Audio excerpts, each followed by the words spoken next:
श्री शिवाय नमस्तभ्यम दोस्तों, हर हर महादेव। कैसे हैं आप दोस्तों? मार्गशीर्ष का महीना लग चुका है। बहुत ही सुंदर दिन चल रहे हैं मार्गशीर्ष के महीने के, जो कि भगवान विष्णु का स्वरूप कृष्ण स्वरूप को समर्पित होता है।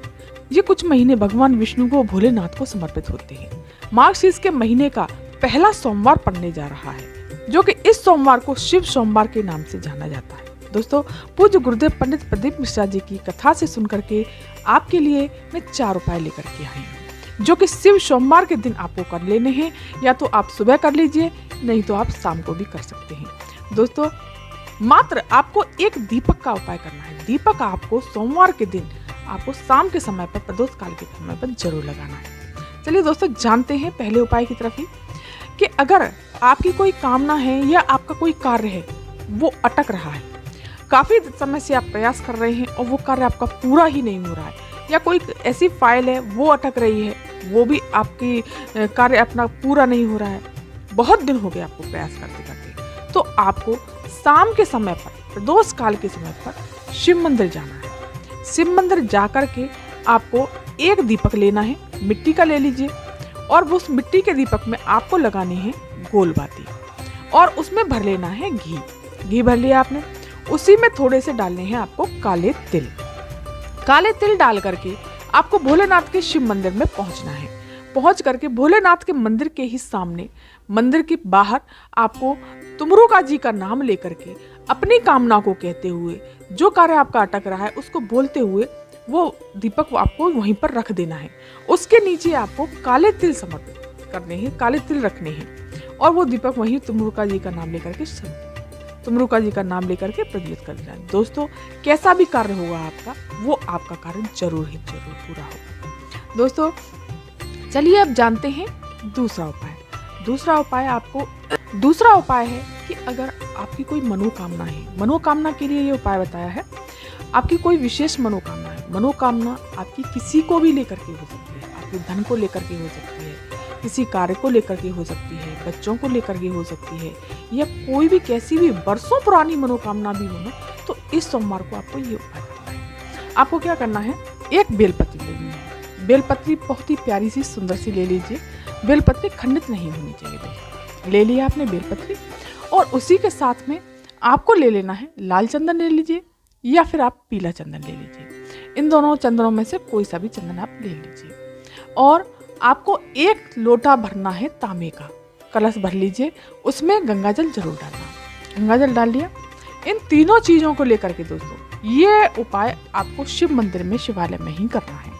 आपको सुबह भी कर सकते हैं, शाम को भी कर सकते हैं। कभी भी ऐसी कोई दिक्कत वाली बात नहीं है कि हम सुबह नहीं कर पाते। बहुत से कहते हैं लोग कि हम सुबह नहीं कर पाते, तो आप शाम को भी ये उपाय कर लीजिए। अब इसे लेकर के आपको देवादेव महादेव के शिव मंदिर पहुंच जाना है। उत्तर दिशा की तरफ मुख करके खड़े हो जाना है, और भोलेनाथ की शिवलिंग पर आपको सारा का सारा जल समर्पित कर देना है।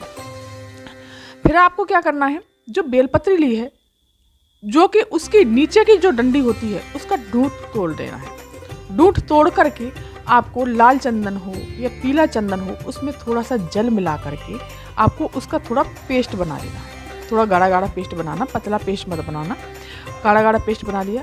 जो बेलपत्री का नीचे का जो डूंठ तोड़ा है आपने, उसी डूंठ से बेलपत्री के ऊपर 108 बिंदी रखनी है।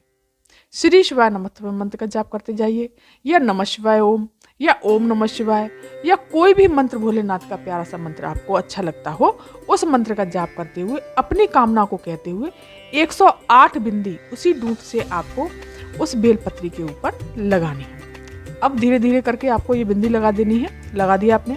अब क्या करना है, उस बेलपत्री को आपको अपने हाथ में पकड़ लेना है, सीधे हाथ में पकड़ करके सबसे पहले माता अशोक सुंदरी के स्थान पर आपको टच कराना है उस बेलपत्री को। आप सभी को तो पता है कि माता अशोक सुंदरी का स्थान कौन सा है।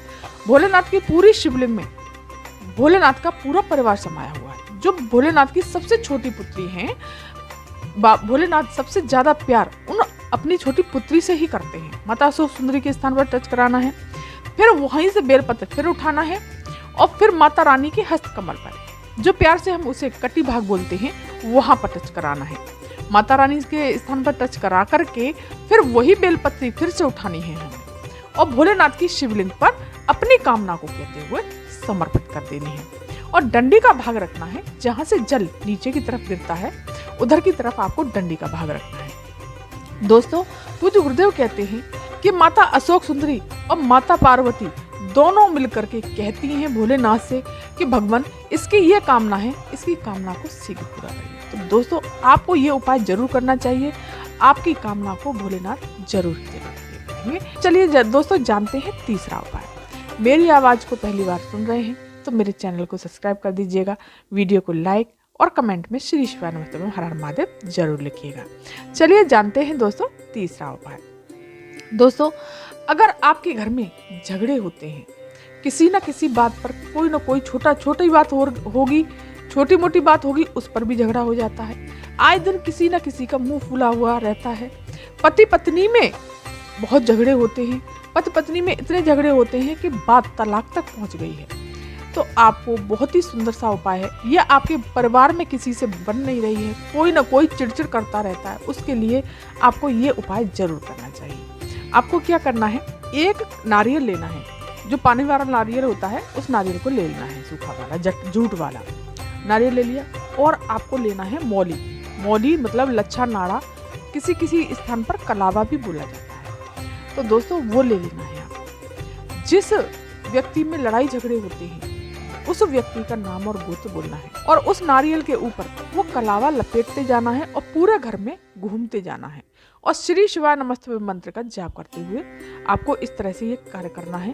श्री शिवाय नमस्ते बोलते जाइए, उस नारियल के ऊपर वो कलावा लपेटते जाइए, उस व्यक्ति का नाम और गोत्र बोलना है और फिर इसे लेकर के भोलेनाथ के शिव मंदिर शिवालय पहुंच जाना है और पहुंच करके वहां पर तुमरुका जी का नाम लेकर के भोलेनाथ की शिवलिंग के पास में ये नारियल आपको समर्पित कर देना है। जो व्यक्ति लड़ाई झगड़ा करता है या फिर जिन पति पत्नी में प्रेम नहीं है, बहुत लड़ाई झगड़े रहते हैं, टेंशनें बनी हुई हैं, बहुत ज़्यादा कष्ट की जिंदगी निकल रही है, तो आपको तुमरुकेश्वर बाबा का नाम लेकर के आपको वो समर्पित कर देना है। कितना भी लड़ाई झगड़ा होगा, कितना भी मन मिटाव होगा, जरूर ही जरूर उनका मन मिटाव प्रेम में जरूर बदलेगा। तो दोस्तों, अब चलिए जानते हैं चौथा उपाय। चौथा उपाय है कि अगर आपका कोई कार्य अटक रहा है और वो कार्य आपका पूरा नहीं हो रहा, किसी भी कार्य में आपको सफलता प्राप्त नहीं हो रही है, तो आपको क्या करना है, एक बेलपत्री लेनी है। एक बेलपत्री ले ली, थोड़ा सा लाल चंदन लेना है और थोड़ा सा लेना है आपको पीला चंदन और थोड़ा सा लेना है आपको शहद। तो आपको फिर क्या करना है, एक जल का लोटा लेना है, तांबे के कलश में आपको जल भर लेना है।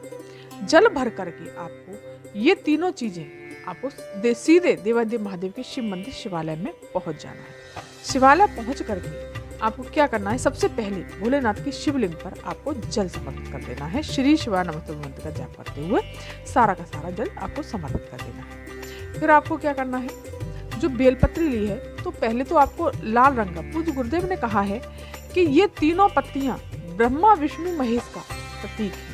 फिर आपको क्या करना है, लाल चंदन का पेस्ट बना लीजिए, थोड़ा सा पीले चंदन का पेस्ट बना लीजिए। लाल चंदन का जो पेस्ट बनाया है आपने, वो बीच वाली पत्ती पर, आपको पूरी पत्ती पर गाढ़ा गाढ़ा वो लाल चंदन का पेस्ट लपेट दीजिए। लपेट दिया आपने, अच्छी तरह से लपेट दिया दोस्तों, ऐसा नहीं कि थोड़ा थोड़ा नहीं, अच्छी तरह से गाढ़ा गाढ़ा लपेट देना है।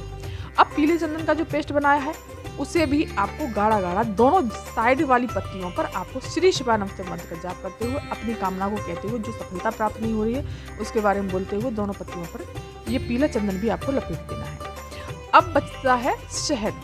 शहद कहाँ लपेटना है आपको, जो तीनों पत्तियां हैं, तीनों पत्तियों के बीच में जो डंडी है, तो थोड़ा सा उंगली से शहद लेकर के उस जगह पर लगा देना है। इस तरह से लगा दिया आपने, जल तो पहले ही समर्पित कर दिया था। दोस्तों, पूज्य गुरुदेव कहते हैं कि ये उपाय बहुत ही सुंदर और अचूक उपाय है। फिर आपको उस बेलपत्री को उठाना है और भोलेनाथ की शिवलिंग पर समर्पित कर देना है। श्री शिवाय नमस्ते मंत्र का जाप करते हुए अपनी कामना को कहते हुए, जो भी आपका कार्य अटक रहा है या किसी भी कार्य में आपको सफलता नहीं मिल रही है या कोई आपकी कामना है, तो उसे बोलते हुए भोलेनाथ की शिवलिंग पर आपको समर्पित कर देना है। लेकिन उस डंडी का मुख आपको किधर रखना है, जहां से जल नीचे की तरफ गिरता है उधर की तरफ, अपने से विपरीत दिशा की तरफ। दोस्तों, पूज्य गुरुदेव हमेशा कहते हैं कि उत्तर दिशा की तरफ मुख करके हमेशा उपाय करना चाहिए, जल चढ़ाना चाहिए। उत्तर दिशा की तरफ करने से उपाय हमारी भोलेनाथ शीघ्र सुनते हैं, हमारी कामना को जरूर ही जरूर पूरी करते हैं। तो दोस्तों ये थी जानकारी आज की। अगर ये वीडियो, ये जानकारी आपको अच्छी लगी हो तो मेरे चैनल पर अगर आप नए आए हैं तो मेरे चैनल को सब्सक्राइब कर दीजिए, वीडियो को लाइक कर दीजिए और कमेंट में श्री शिवानंद हर हर महादेव जरूर लिखिएगा। धन्यवाद।